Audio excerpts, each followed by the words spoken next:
Welcome, everyone.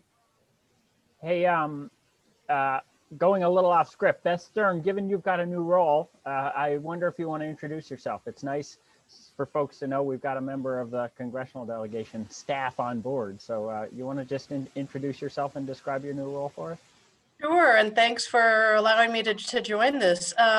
So yeah, I'm Beth Stern. I'm an outreach representative from Senator Bernie Sanders' office. I cover seniors, healthcare, disability, poverty issues, and my geographic region is the Northeast Kingdom. So in normal times, I'd have an office in St. Johnsbury. The office does exist, but I'm not there.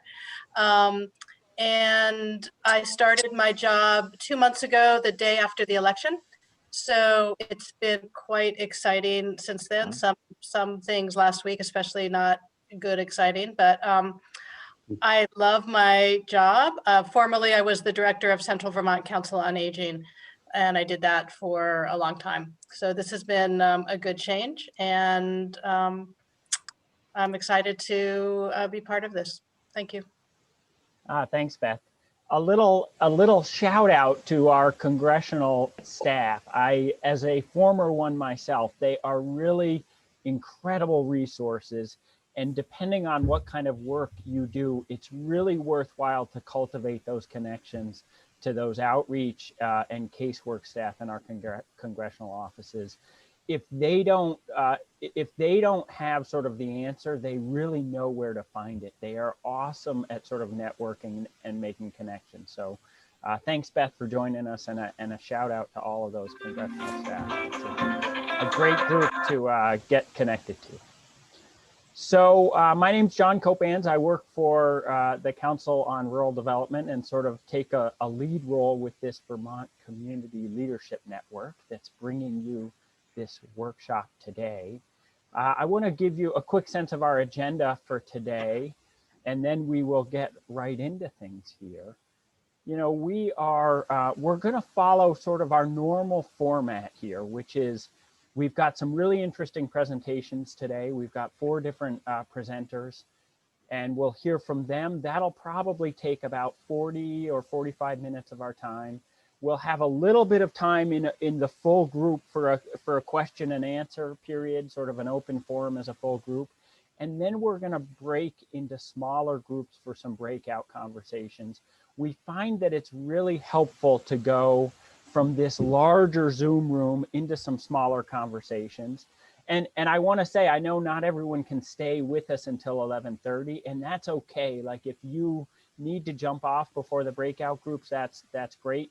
What we'll try to do, we aim for breakout groups of about 5 to 7 folks. And so it's a little bit of like gymnastics to do that. So when we sort of bring things to a close and go into breakouts, I'll encourage folks to hop off if you're going to hop off and stick on so that we get a sense of what our total universe of folks are. So that's the general run of show. And then after the breakouts, we'll actually come back for a quick share out of reflections before we wrap things up at 11:30. I want to mention a few things about the Community Leadership Network, a few announcements for you. First of all, we sent out an email this week. We're trying to get into a regular routine of sort of monthly newsletters. And one of the things we requested is for folks, we're going to start profiling network members in our newsletter. And we created a little form for people to submit some information about themselves. I really would invite you to consider making a submission. It's kind of a nice way for us to get to know who are we as a network, and also for you to share a little bit of your work and what you're up to as a way to sort of build connections around the state. So Nick can share. Sorry, Nick, I didn't prep you in advance, but we've got an online form for anyone who's interested in doing that. The other thing is we are doing, as you can see, we're recording this session. We record all of our workshops. We've got a great library of our pre-recorded workshops on our website. That's a really excellent resource. We've posted all those to YouTube. In particular, one of our first workshops was around how are we hosting online meetings and conversations. And I still look back at that one and it's really quite useful. So like, there's just a great library of those workshops. I would encourage you to check that out. And then I want to make a little pitch for our next event as part of the leadership network, one of the things we want to do is facilitate networking and the building of connections. So we are hosting this monthly event called the Lunch Break. We hosted our first one in December. They're a little bit experimental, but it was, I have to say, it was really interesting and powerful to get into a group with a small group of people and just learn what we're doing and connect with others around Vermont who are doing this community leadership work. Our next one is on January 21st at noon, and Nick has shared the link to that in the chat. So please consider joining us for that next conversation on the 21st. So let's get to today's topic.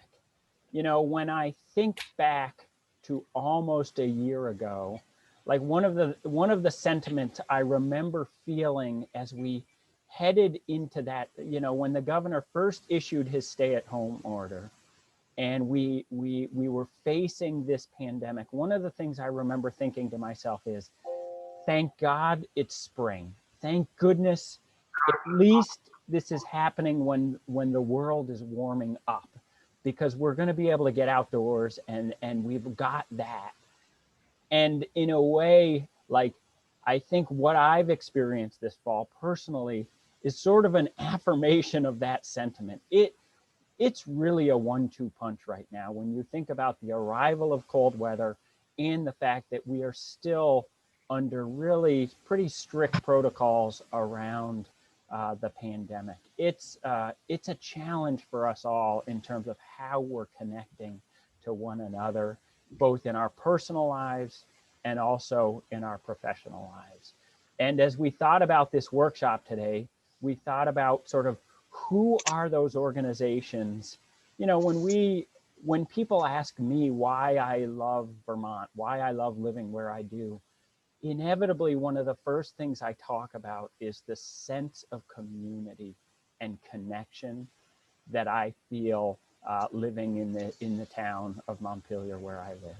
I can walk into town, I go to Shaw's, I go to the dump on Saturday, I go to the post office, and I know I'm gonna run into somebody I know, and I'm gonna have one of those incidental conversations that reminds me about sort of what it is to be human and just enriches the life that I have and that my family and that we all have in our communities.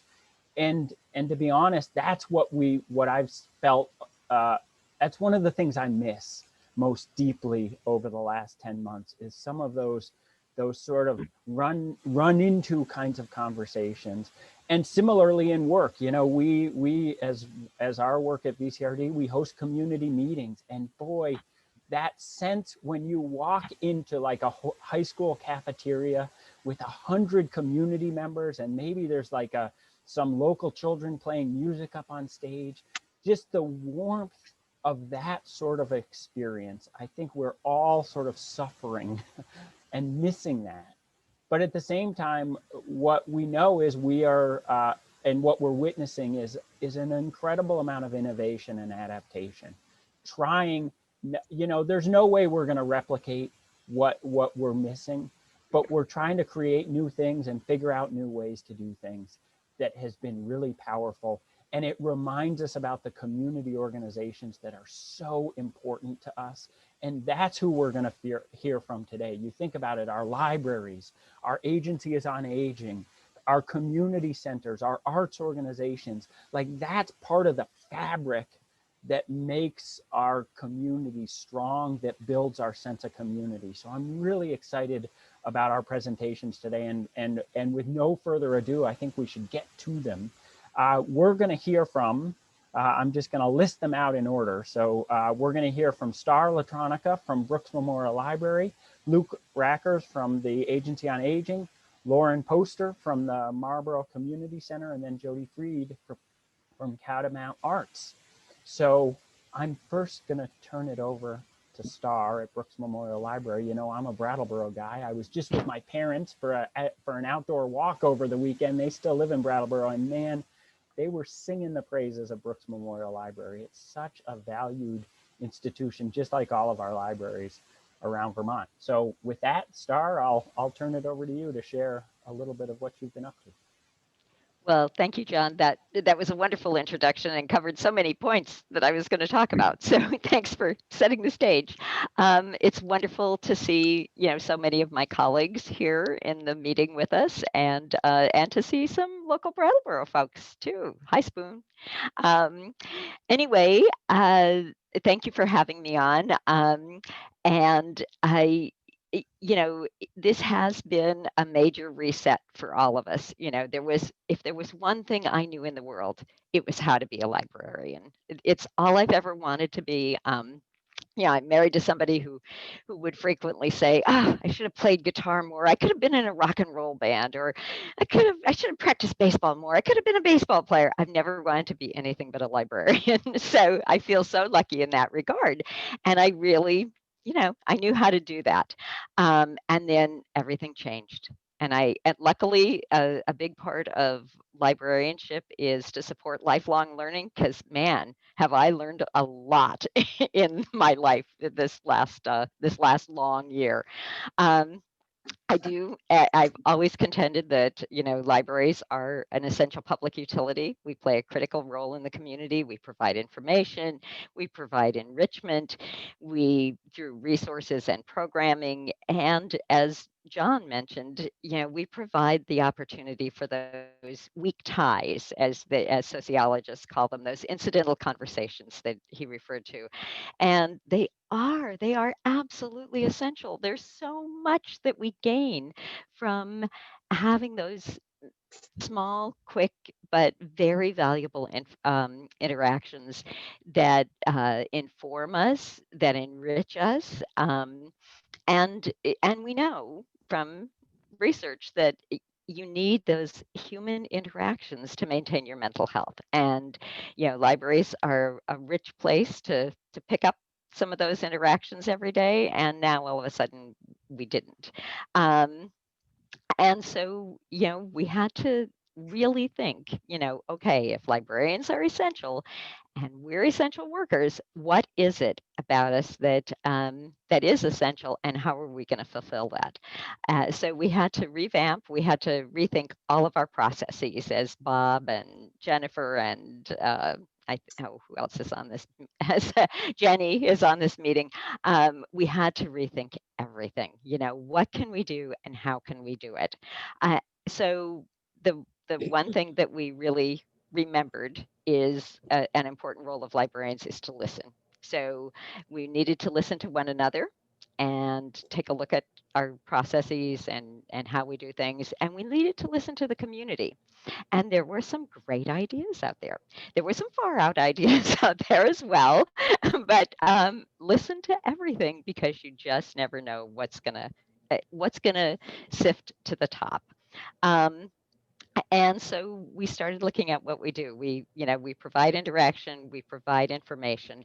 And so we've been doing some heroic phone work, frankly. We looked at our phone system, how we could, when we were working from home, how we could forward our calls to our home, how we were going to be able to call out without giving out our own personal phone number, and just maneuver that so that we can keep in touch with people. Our weekly newsletter became really essential. It used to be a listing of programs and maybe some new books, things like this. Now it really became an important vehicle for information about what's going on in the community and what's going on at the library. We performed a super essential role this year, because everything shut down the week before we were scheduled to have our representative town meeting. And so it took a long time to get in gear to be able to do that virtually, as you can imagine. So it took months, and we worked with town staff. And then also it required that the representatives have access to the internet and a device to access the meeting. So we did open the library, and we were able to position 13 people around in different places in the library so that they would be far away. And we held our own mini version of town meeting here, so, to support the democratic process. And then, and through that, we saw the benefit. And as John referred to, we've seen the benefit of being able to participate through time and space. And we've certainly seen that with our First Wednesdays programming that we do in conjunction with the Vermont Humanities Council, because we have, in this season, all of the programs have been held. I don't know.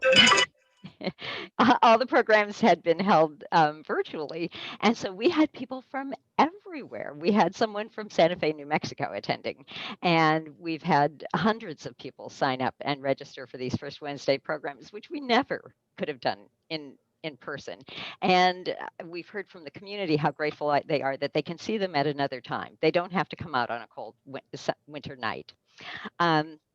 We've really beefed up our web-based resources. We diverted, I shouldn't say diverted, we reapportioned some of our funding to support more digital resources, as opposed to the physical DVDs and books that we would buy, so that people can take advantage of this. Of course, the big challenge is, as we all know in Vermont, is access to broadband, so that everybody really can have that.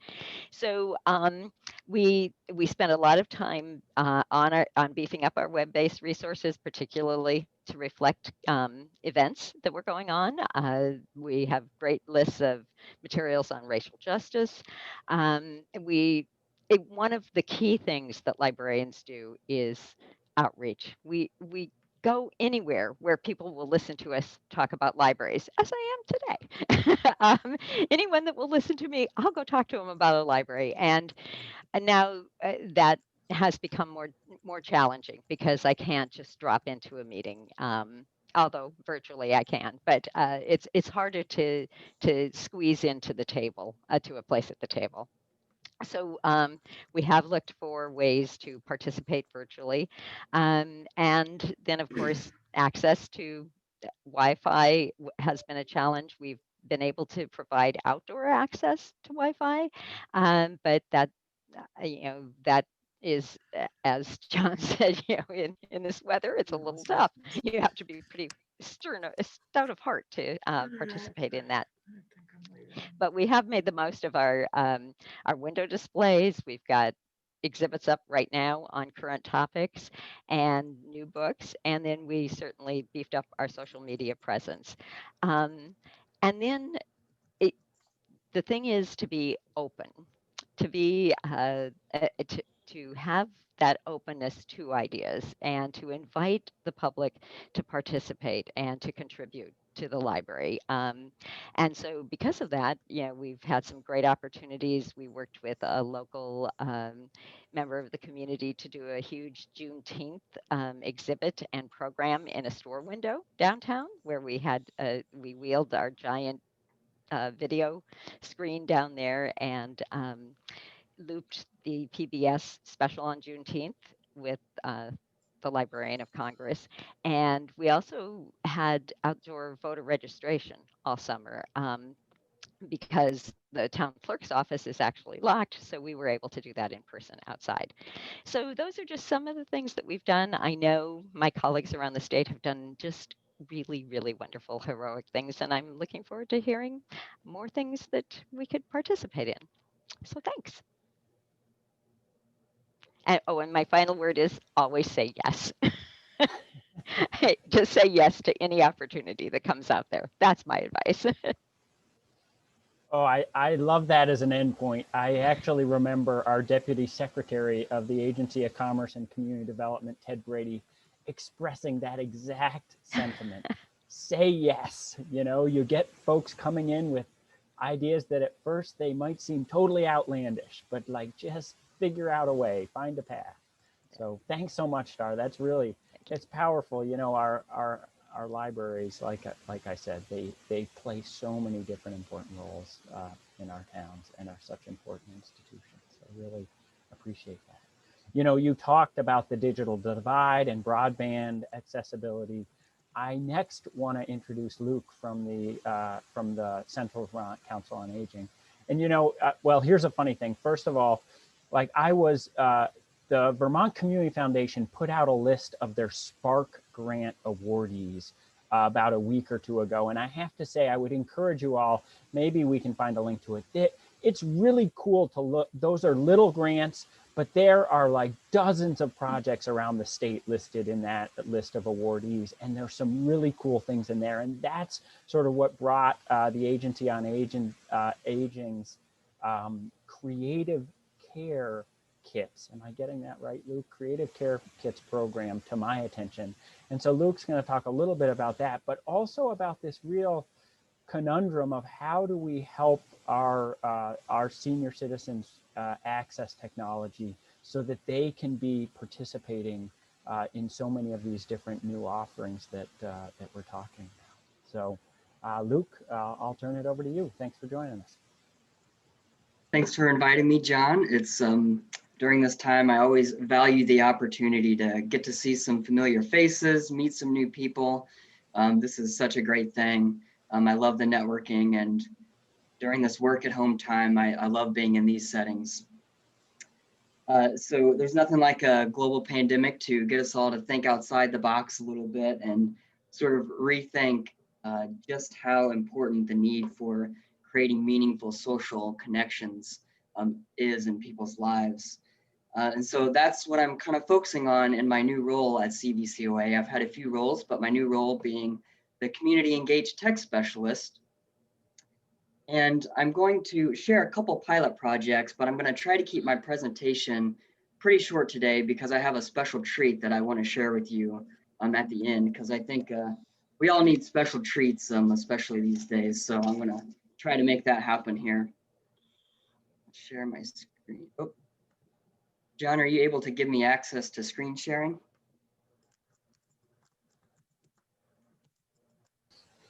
Yeah, 1 second here. Let me do that. Oops, not there. Let's see. You should be good, Luke. I just changed the settings. Thank you. There we go. Thanks, Nick.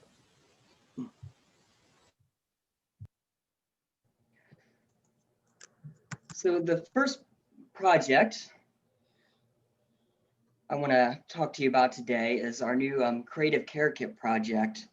And this is an idea that has been percolating for quite some time.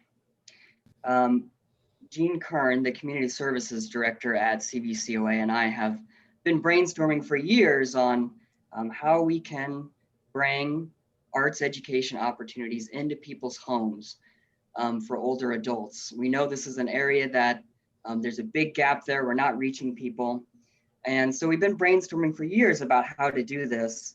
And, you know, then the global pandemic came and everybody was at home and stuck at home. And this was a huge, huge need. And so thankfully, our main funder, our initial funder, AARP, was willing to think outside the box with us and take a leap to fund our creative care kits. So these kits are skills-based learning opportunities that happen over a period of time so that we can get folks to practice particular skills. But another big emphasis of these kits is to connect people with a creative companion volunteer who is also engaged in the materials in the art kit. And I'm finding that this is a really, really fantastic way for folks to connect with each other over the phone and have a jumping off point for meaningful conversation. So the friendly calls are great, checking in with people, but these kits are really a great way to give people an opportunity to develop a meaningful relationship over time. So we're also hoping to showcase and honor the work of participants at the end of this project period, which will come the end of the winter. The project itself is about 6 months long. The kits hopefully contain enough supplies for folks to get through the entire winter with their kits. The art kit that I designed with the help of some professional teaching artists is centered around watercolors. So they're building watercolor skills and a few extra activities for those who might not take to the watercolors right away and need some other inspiration.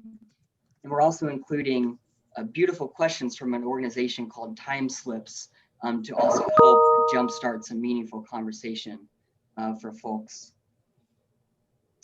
And we probably don't have time to go through all the details of these kits, but I want to show you a few photos here. So this is what the kit looks like. All these 3 items together, and a couple photos of my intrepid volunteers who delivered in the first round almost 100 kits to people. So I've got about 20 volunteers who delivered those kits, and this is about 3 times the participation that we were expecting for this program. And so that's what prompted me to apply for the funding through the Vermont Community Foundation and also Northfield Savings Bank, who also provided some funding, so that I'll be sending out about another 50 kits over the next month.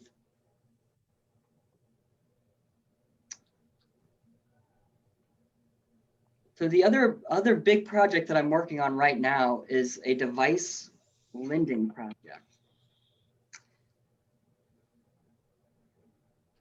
And this project is really an attempt to figure out how to bridge the digital divide, thinking about this giant period of not only the device, but connectivity and skills training. And I see it as a pyramid because the device is only one little small part of the equation here at the top.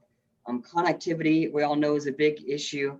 And what I'm finding too, especially for older adults, is that the skills training really needs to be a foundation in the equation. I have 35 years being a digital native in this world, and so things might come quicker to me, and we just can't expect to provide 2 hours of training for an older adult on how to use an iPad and hope that they're going to continue using it. So what I'm factoring in as I'm looking at a project like this are ways to motivate older adults to stay engaged. The creative care kits is one. Some other ways emerge from people on their own. I have one person who just had their first great grandson born a month ago and hasn't been able to see their great grandson because they can't get on a video call. So that's some pretty strong motivation to engage in tech for that person. But I'm also thinking about ways, well, how can we develop that motivation for people to get them connected and stay connected and to develop relationships online that will then, hope, continue even after the pandemic.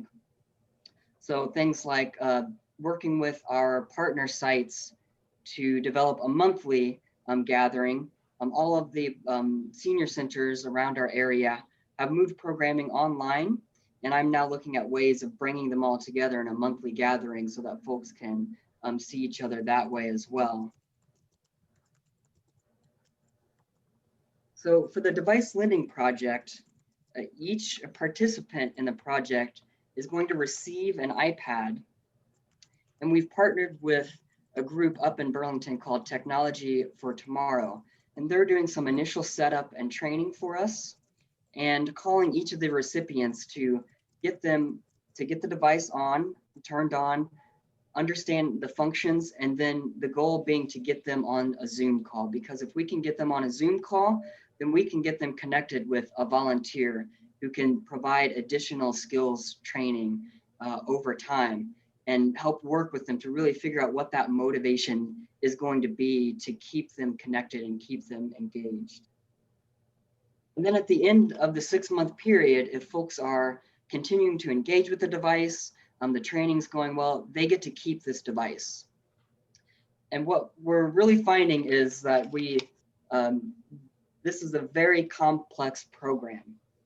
Even figuring out how to get people their Apple ID when all they have right now is their home telephone is a huge undertaking.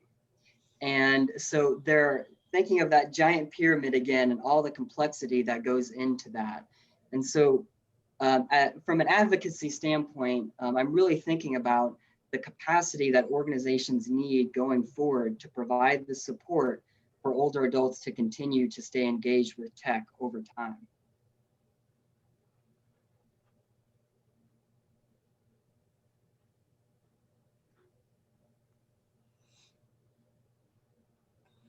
So I've skipped a lot of details today because our time is pretty short.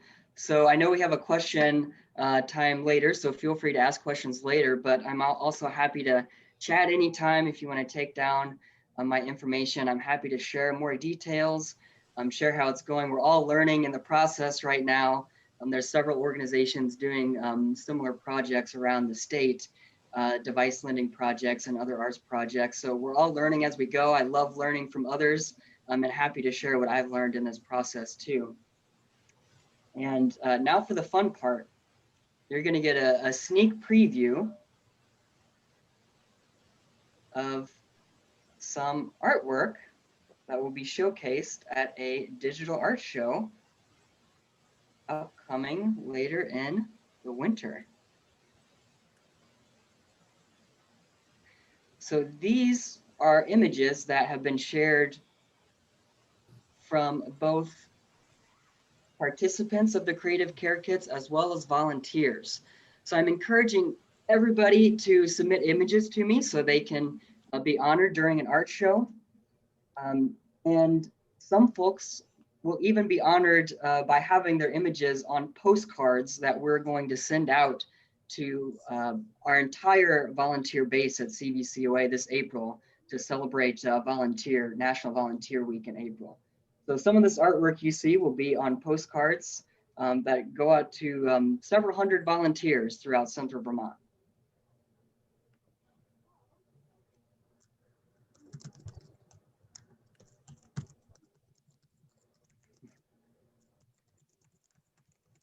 This one I love in particular because it was not part of one of the activities. This was the participants' inspiration going, imagination running wild, which I love.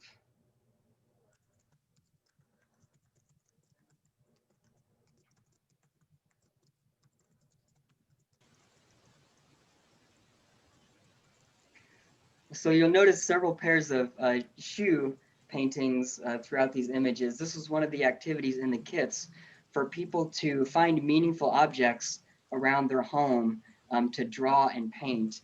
And one of these suggestions was to use a pair of shoes that you use often as your inspiration for artwork.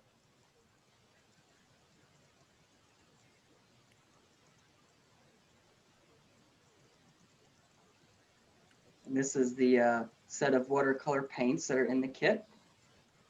And the kit also comes with a book called A Field Guide to Color, which is really a reflection on just color itself and playing with color.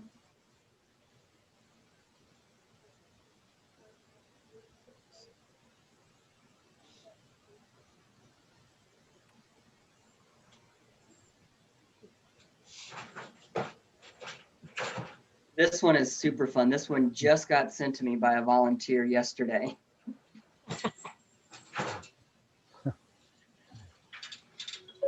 In the kit too is a pack of 10 blank handmade greeting cards that are appropriate for the watercolor paint. So it's one more way that folks can use their art supplies to develop some meaningful connection. Painting on the front of their greeting cards or on the inside and then sending to friends and family.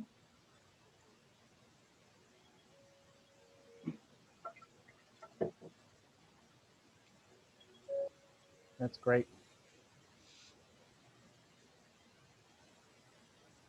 It's nice to have a peaceful moment to appreciate some artwork. Hey, thanks, Lou. And the final photo here, this is my favorite of the bunch. A photo sent to me unprompted by a participant and their caregiver. This is just amazing to see. It came to me on a day that was really needed, so. That's wonderful. And I think about those folks learning these new creative skills, but also those volunteers who must get something out of it too, making those connections and sort of, you know, when we think about this concept of mutual aid and that it's really a two-way street, I imagine you witness that with those volunteers. I hear that from volunteers all the time. They're in it for the social connection and they need the social connection as much as any of us. So yeah. They are the rock stars of this time for sure. Thanks so much, Luke. That's really, there's some real good food for thought, especially about how it's not just a device, right? But also some real training and support about how to navigate these new, more complicated systems for folks. That's great. You know, as we, I think there's a fair amount of thinking about this concept of social distance, right? Keeping social distance versus physical distance. And the Marlboro Community Center is a physical space in Marlboro, launched relatively recently, right? Lauren, you can share a little bit of the background, but it's an instance like so many of the things we're talking about where it's a physical space, but they've also figured out how to create some social engagement outside of the physical space as well. And so with that, I want to introduce Lauren Poster, who's the chair of the board for the Montpelier, or excuse me, the Marlboro, gosh, I've done that before, the Marlboro Community Center. So Lauren, take it away. Hey, hi, John. Yeah, can everybody hear me all right? The internet here is not excellent, as one might imagine. We are not Montpelier. So, and I just want to say also, I was wondering if you were connected to beloved Mary and Stuart, and it's nice to know that you are. Not so far from us. We are about, maybe 10 to 12 miles from Brattleboro, just west of Brattleboro, a small town at a fairly high elevation, very spread out, lots of hills and trees. And our organization is pretty new. We are part of the Marlboro Alliance, which has been around a long time. We decided a few years back that the nursery school that was located in the center of town in the community's meeting house, which is really a church, a non-denominational church in the center of town, they moved to the elementary school. And the Marlboro Alliance thought, you know, there's been a cry in our community, and actually the Vermont Council on Rural Development helped our town a few years ago focus on what are we missing in this small town. And a lot of it was just places for interaction other than the post office, which we all love as our hub. And so we took advantage of the nursery school moving out to try to put our toe in the water and see if we could get a community center off the ground. And the rent is quite reasonable. And we had a little bit of money from the Marlboro Alliance to get us started. And when the pandemic hit, we were just a little over a year after we'd opened our doors and just starting to kind of expand a little bit.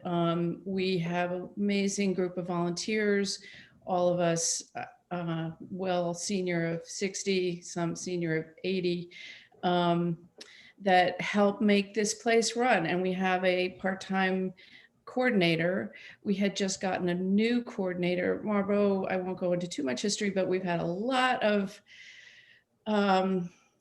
ups and downs, let's just say, in the last couple of years before the pandemic. And very recently before the pandemic, Marlboro College closed. And that caused a lot of upheaval in town. And one of the things we lost was our beloved first coordinator, whose husband worked at the college, and she just needed to refocus her family after that. So we hired a lovely young man, straight out of college, his first real job, and then all hell broke loose. And he really tried so hard, but everything was changing every day. We were having executive board meetings 3-4 times a week, trying to figure out, what do we do? And of course we had to close our doors. We had some limited indoor activities initially, and then those had to close as well.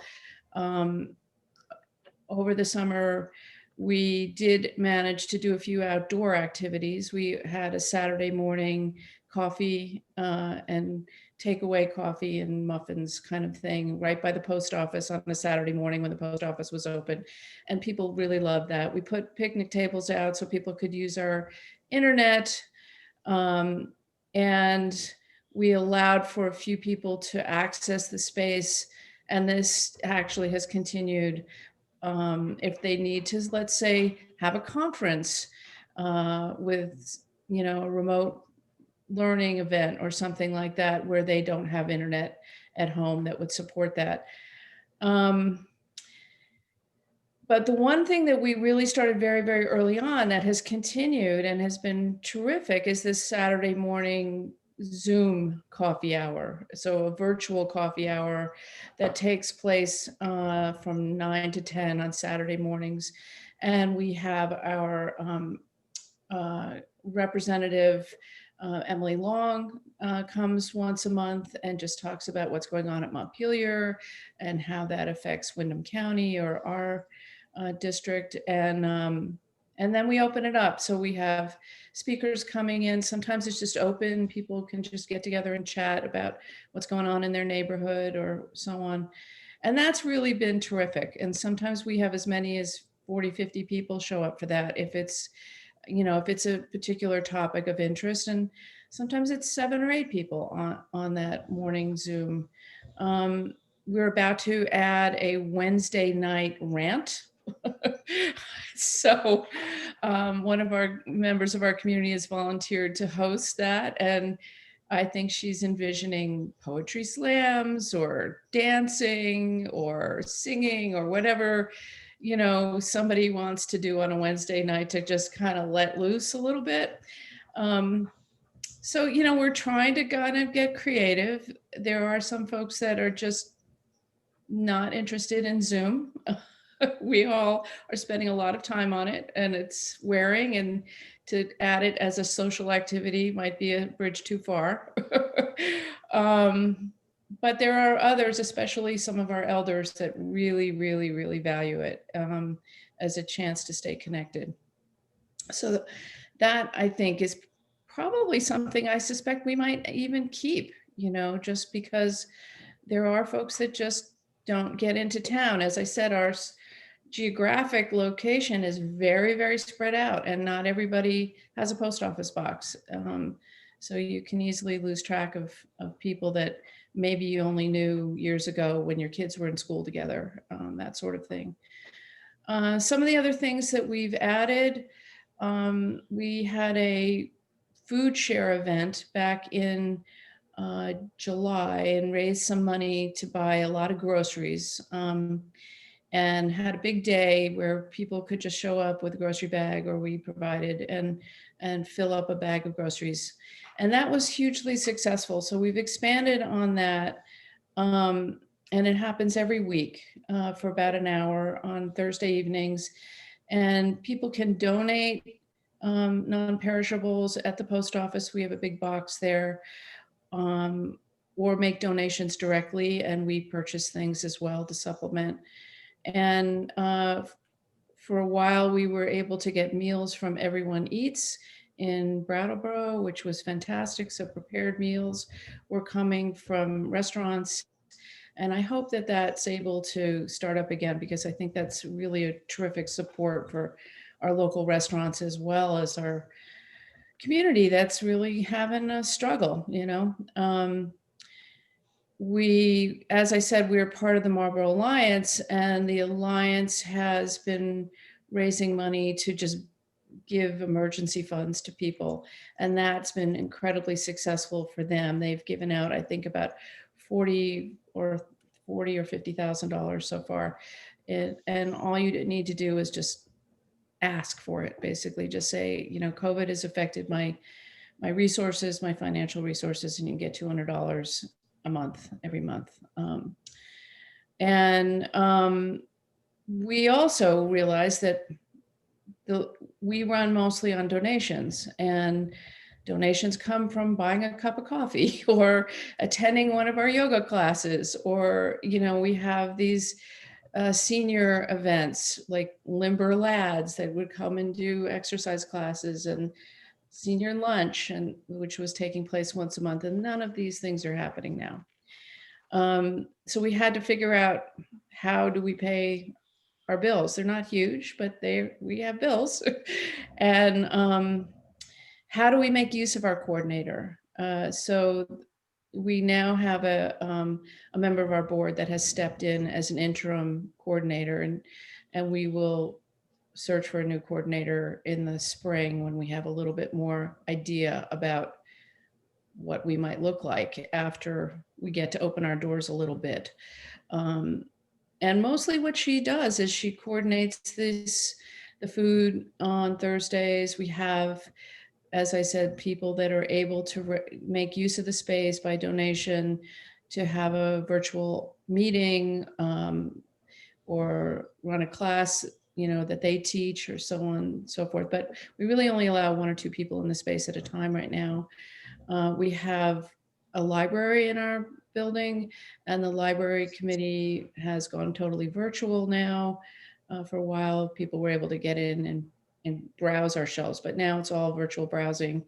But they have curbside pickup, and our coordinator helps with that. And so we started some fundraising campaigns, which were amazingly successful, and continue to be, where people can donate just directly to our general fund. They can donate to our food share program. And we've also started an endowment, where we will invest funds, and use the income from those funds to help offset our expenses, because all of our fundraising activities were canceled. We had several really fun events planned that didn't happen.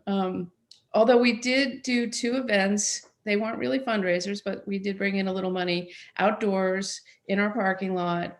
We had a concert, a very spaced out concert with big circles in chalk on the driveway, so people could stay with their little family units and listen to some music. And we had the Southern Vermont Natural History Museum do an event with wild animals and things like that. That was really quite well attended and beloved. And then winter hit and all that stuff stopped. So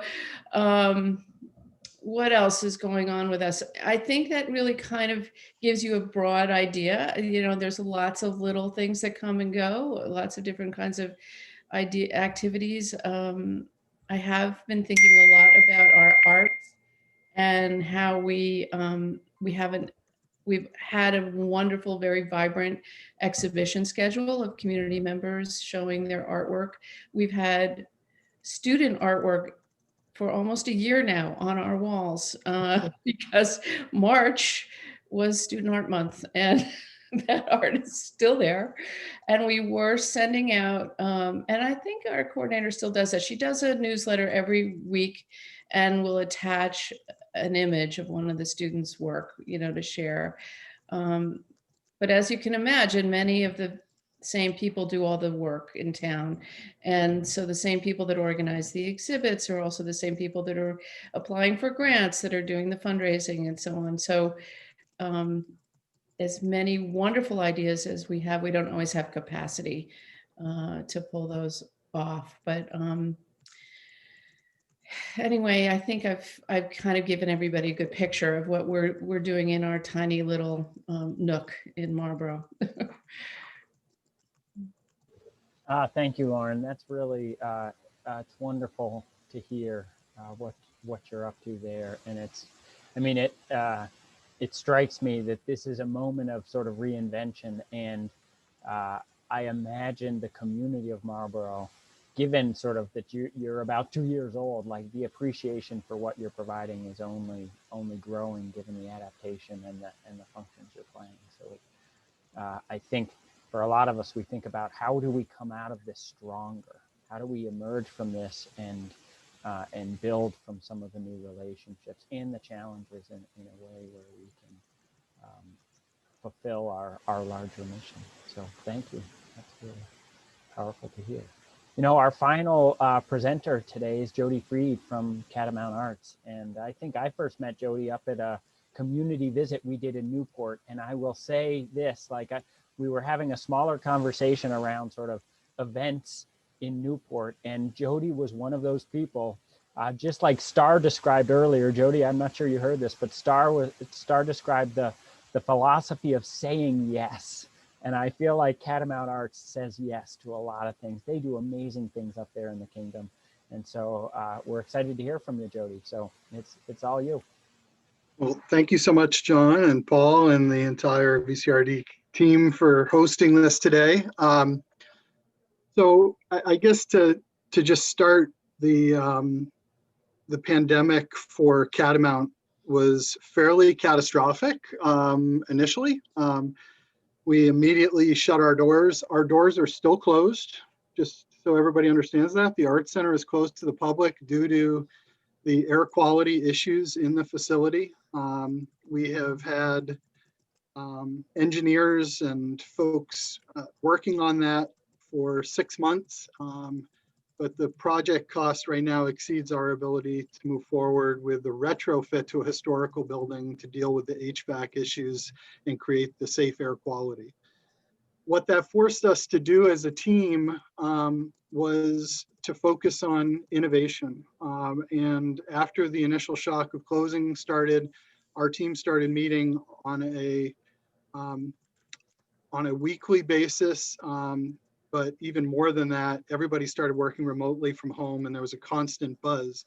And the idea was, how can we, to John's point of saying yes, how can we take everybody's ideas as a team, try and work through them in a way with minimal risk because we didn't have a lot of money, and use an iterative process to build on those and figure out which ones we could move forward with. And so we were throwing lots of darts against the wall. And to kind of go through the immediate conversations that were taking place, we referred to it as a Shark Tank within our staff, in that our team was able to bring forward any ideas that they wanted to bring forward, and essentially pitch them. And then if they wanted to take the lead on those, they could, or somebody else could join them. And we would then flush those out and see if they made sense. And then certain ideas would rise into actually being operationalized. And that's how we approached things, through a very iterative, through a very innovative entrepreneurial methodology. And the results have been pretty tremendous. Again, we're still closed to the public, and yet we've done an awful lot. And I'll take you through some of that timeline and the things that we did. So one of the initial steps was we reached out to our cross-sector partners. We immediately identified that there was a need in our community for PPE. At that point, there was an incredible shortage. So we actually converted the Art Center, the 3rd floor, into a sewing factory, which was used by Northern Counties Healthcare to create masks, gowns, and other needed PPE. And that went on for almost 2 months. And we just turned the facility over to them essentially and provided support for them in terms of their operation. At the same time, we were in the middle of dealing with our own performances. We have a marquee series called the KCP Presents series, which is about a $350,000 budget with shows that are $30,000 to $50,000, Grammy winners. All of those shows were on the books. They had to immediately be canceled. We had to deal with refunding. So not only do we have our revenue stuff, we had all of our money going out the door in terms of refunds on those tickets. We also were in the planning stages, and Molly Stone and I had been out to LA for the Levitt Amp concert series, which takes place at Dog Mountain. And we were well into the planning of that, and we had to adjust there. We were also right about to step into our annual Film Slam, which is a 48-hour annual event where we work with, have historically worked with kids throughout the region to create a movie beginning to end in 48 hours, and then publicly celebrate that in our community. And so there was our first, I would say one of our first pivots was we took that Film Slam and we decided we would use that as a way to support our healthcare professionals. We would encourage people to stay home. So we changed the requirements. We made it 72 hours. We made that it was family-based, and then it had to take place in people's homes. So they had to, and we called it the Stay Home to Stay Safe Film Slam. We put it all online. We had to build all the technology around that. And it was pretty remarkable because when we opened it up to the world, we ended up with, I can't remember the final number, but I think we had over 100 submissions of films, of which 80 ended up getting judged, which was pretty remarkable in terms of film. We also started a program called the COVID Chronicles. And the idea here was that people were in isolation, and how could they, through sketchbooking, start to go through their daily lives and chronicle that as a way of to therapeutically address that isolation. And we started working with Northern Counties Healthcare, and we started a program with their home health agency where we brought that program out to individuals in the community that they had identified as high at risk, where we could allow that same sketchbooking, that same approach through artwork to actually serve as an assistance with the healthcare professionals again. We went across sectors there. We started to look at our presentation, and we decided very early on that we were going to take a risk, and we threw money at buying a drive-in movie equipment. And we already had a mobile stage, and our Dog Mountain series at Dog Mountain had been closed. So we worked very closely with the state, and we set up a series of 10 outdoor concerts and 10 outdoor film nights on the campus of NVU Johnson and NVU Linden as a way to support them during a time when they really needed some publicity and some with what they were going through. And so we transformed their parking lots into places of presentation, and we alternated. So each weekend we either had a movie or we had a concert on one of the campuses, and our entire team worked at putting those on. We worked with the town of Littleton, and we put a concert on with a major name band with some of the JB3, Jerry Garcia band singers. We put a concert on a mobile stage, socially distanced pods down on the waterfront in Littleton. We did the first ever vertical concert in the United States, which was a huge accomplishment with Cat Wright. This we did working in conjunction with Burke Mountain. We brought our stage in October. It ended up snowing, which created a lot of fun. And we set the stage up in front of the hotel, and hence the vertical, and each balcony became its own socially distanced pod. And so we sold the rooms, and then on the patio, we created 150 spots for people to be in pods, socially distanced on the patio. So we ended up having 300 people. The show sold out.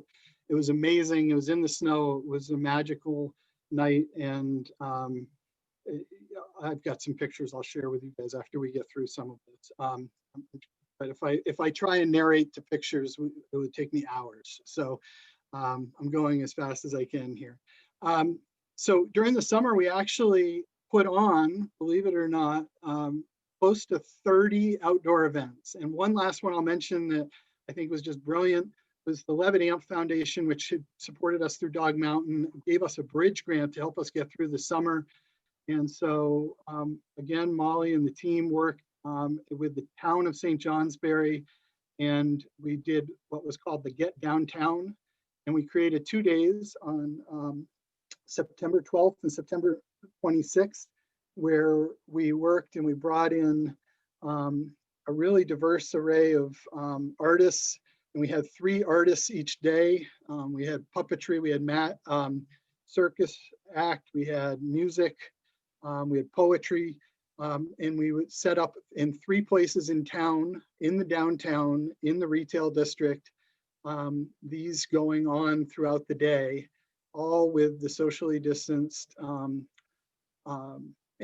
the mask and all of the public health guidelines being followed.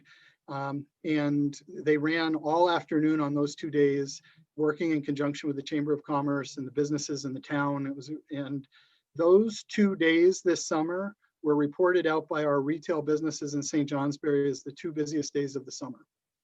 and it was by lighting up the downtown and making it vibrant, even during a pandemic, and doing it in a very safe way by working with our public health officials. So we were very proud of those events as well. We then pivoted as we moved out of the outdoor season and we started to go indoors. The first one was our auction, which we've done for 30 years. It's our biggest fundraiser of the year. We had to go completely online with that for the first time. It's normally a big gala event. Everything pivoted to online. We used bidding for good, and we had one of the most successful auctions we've ever had in our history, which was pretty amazing since we had to start essentially from scratch. We then started work on our first night program, where every year for the past 30 years, we've been doing a first night. We work on it all year long. And it typically brings about 3,000 people into St. Johnsbury on New Year's Eve to have a substance-free celebration festival of the arts. And we normally have about 300 artists performing over the course of 8 hours in 18 different venues. It's a huge undertaking that we do every New Year's Eve and spend a year planning for it. We had to pivot this year, but we decided we did not want to go away. We wanted to create the same level of programming, but do it virtually. And this was a huge jump for us. So we did 8 hours of curated virtual programming. We put it online, we made it free, and we put it out across the public access television stations, all 23 stations across the state.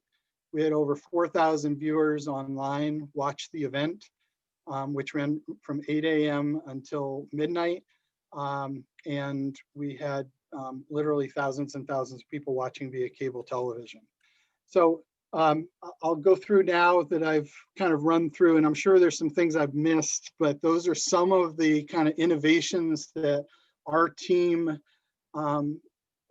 threw at the dartboard and made a reality. And let me just pop through some pictures here. Okay, share screen, hold on one sec. Can everybody see that okay? So this is actually 1918.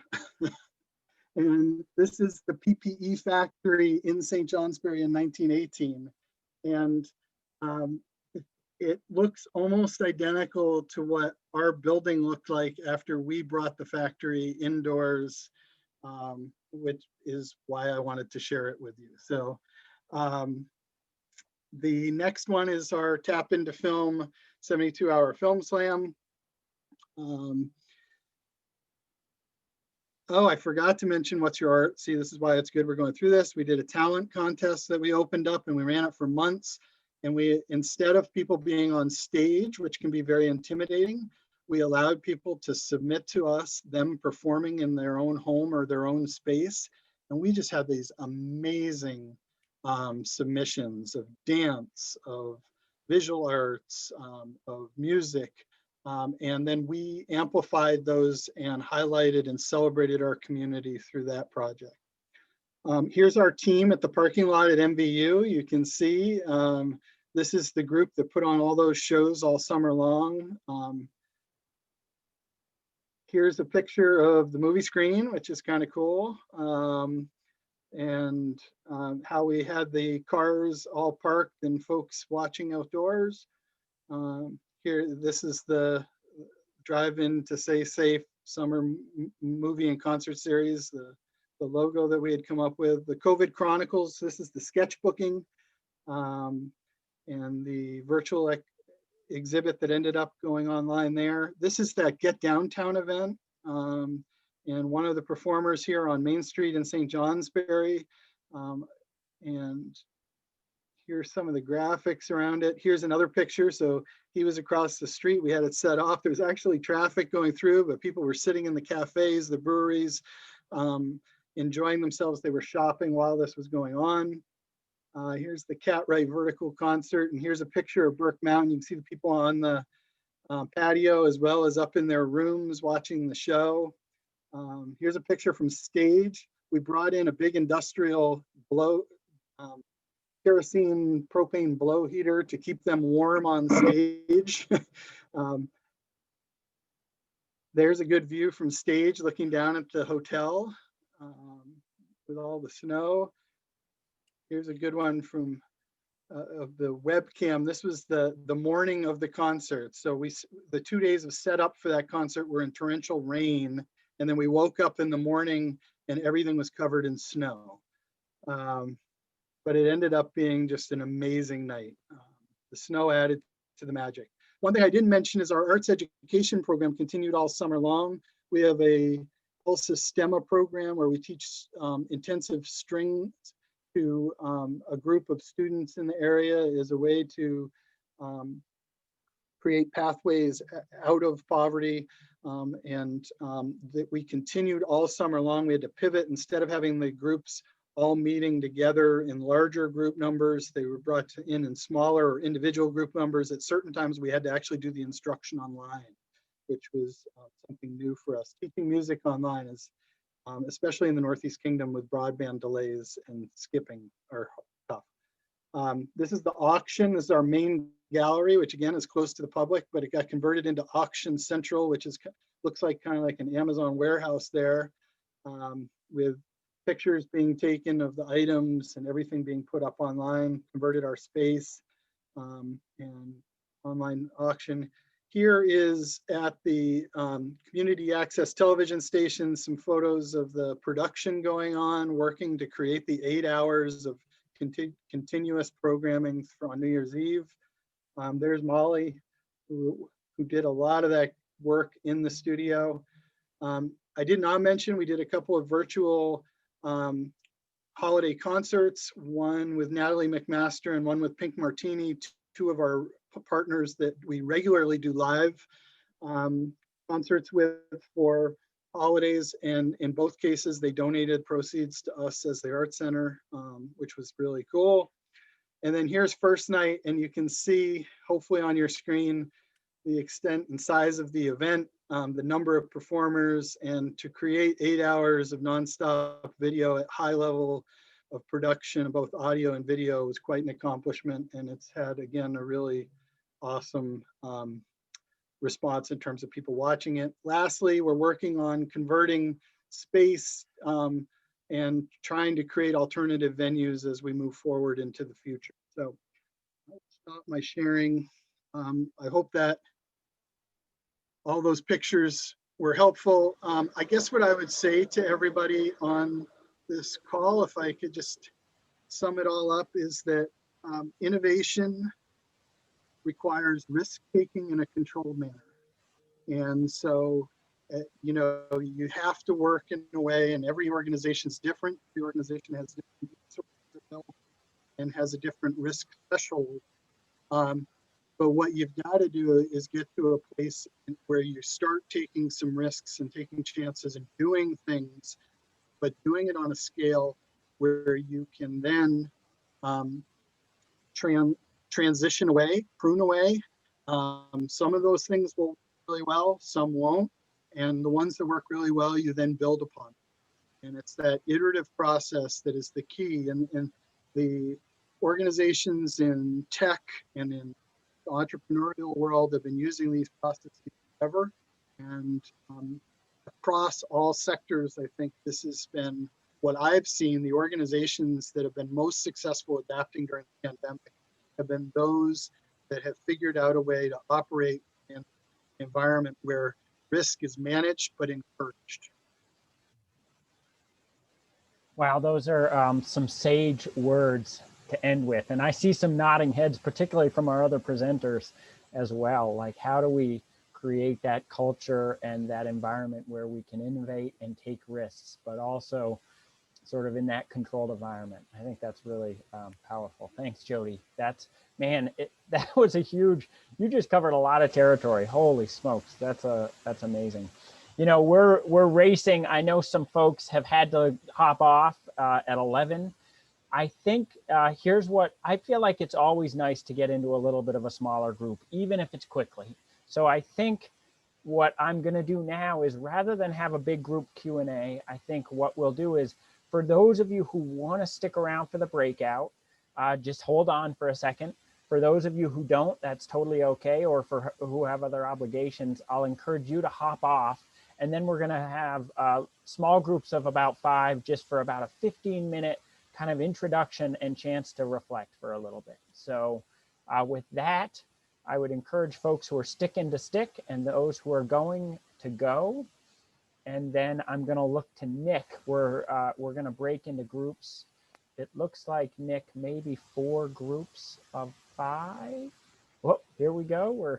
That's good. I'm just waiting Nick, to stay. yeah, it's a fun process Nick has. Yeah, or maybe 3 groups. Your call, Nick, in terms of breakouts. So here's what I would suggest for our little small group conversations, which is just quickly go around and introduce yourselves. Give a sense of who you are and what you do for work or in a volunteer capacity. And then really just spend some time reflecting either on what we heard or sharing from your experience. What are you up to? How have you had to innovate over the last 10 months? And what are some of those lessons? And we'll do that for about 15 minutes and then just come back for a very quick round of sharing for a few minutes before we wrap up. So, oh, and I see, Heather, you had a question for Lauren. You want to quick get to it, as I know Nick's probably getting ready. Go ahead and unmute, Heather, and ask that question. Thank you. I just was wondering about the Zoom calls, and you said that there's usually a subject that you discuss on those Saturdays and people can chime in if they like it. What kind of subject would that be? Yeah, sure. I saw your message in the chat and I realized there were so many things I forgot to mention that were really important. So I apologize for that. I did put a bunch of things in the chat. It can vary. Next week, we have a local naturalist who is going to host, or this Saturday, and she takes amazing photographs. And I think she'll probably talk about how she does that. She posts them on our community Facebook page from time to time. We've had, when the college was going through all of its turmoil, we had a lot of very well attended, very large attendance to info meetings around that process. We had the head of the board from the Marlboro Music Festival come and talk about how the changes at the college were affecting them. This was early on with COVID. They didn't even know at that stage that they were going to have to cancel for the summer. We might bring them up back again because now they're hoping to at least have the musicians show up this summer, but possibly not open for concerts. So whatever, there are a lot of interesting people in town. So it varies tremendously. We started, a young man started a Nordic ski program at the property at the college, and he hosted just a week or 2 ago about what that program looks like and how to access those trails. And we have a regular, as I said, Emily Long comes once a month. The principal of our elementary school has been showing up fairly regularly as well to talk about how COVID is impacting the school when, they're constant having to readjust what they're doing there. It's a lot of things going on for all of us. And there's usually somebody that has some hat that they wear that's really of interest to a lot of other folks. So That's great. Thanks, Lauren. All right, I'm getting the word. Click on the leave breakout instead of having somebody get cut off mid-sentence. That's the worst feeling at the end of a breakout, where someone is like mid-thought and it just comes to a close. We've just got a couple minutes left. One thing I forgot to do, I should have done when we had the full group, is I just first really want to acknowledge our presenters today. Luke and Starr and Jody and Lauren. I really, that was one point of reflection we had right away in our small group, is, man, there was a lot of material that we just covered in a really short time, an incredible amount of, it was really rich, those presentations. So I want to just lead with that and then open it up. Are there any other thoughts or reflections that came up in your small groups that anyone wants to share?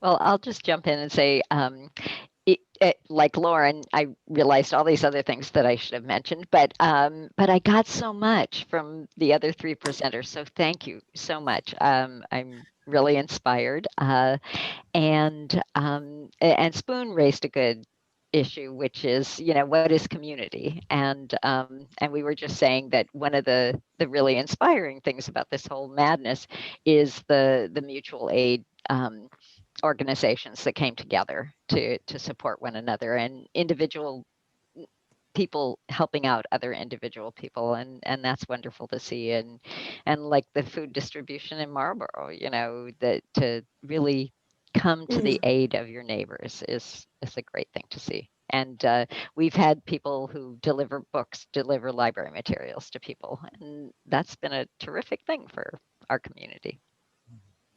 I'd second that. I've really been impressed with the number of, I'm going to call them little pop-up groups of different, from different parts of the makeup of the Mad River Valley residents that have done some very creative ideas and quick planning and quick movement. I mean, it's like get them popped up and going.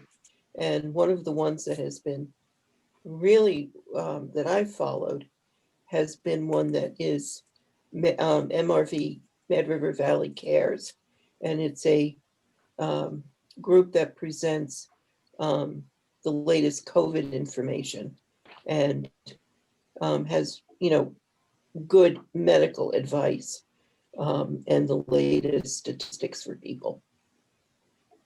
Spoon, I think you're raising a good question in the chat, which is like how does this sustain this mutual aid, this care for one another? How do we build some of that such that it sustains when we are beyond the pandemic? I spend some time thinking about that, and I suspect many of us do.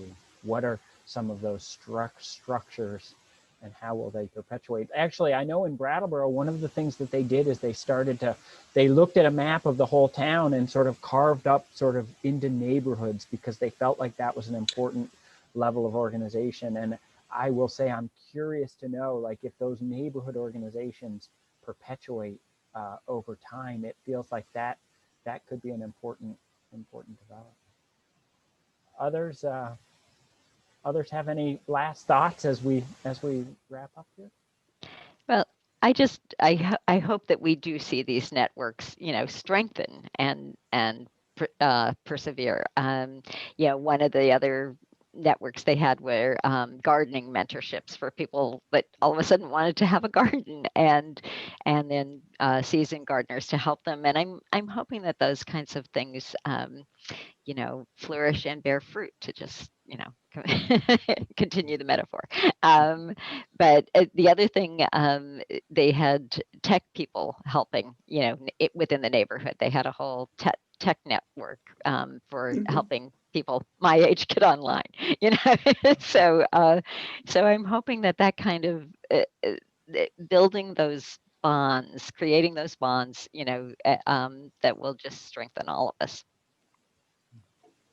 And you may say I'm a dreamer, but I'm not the only one.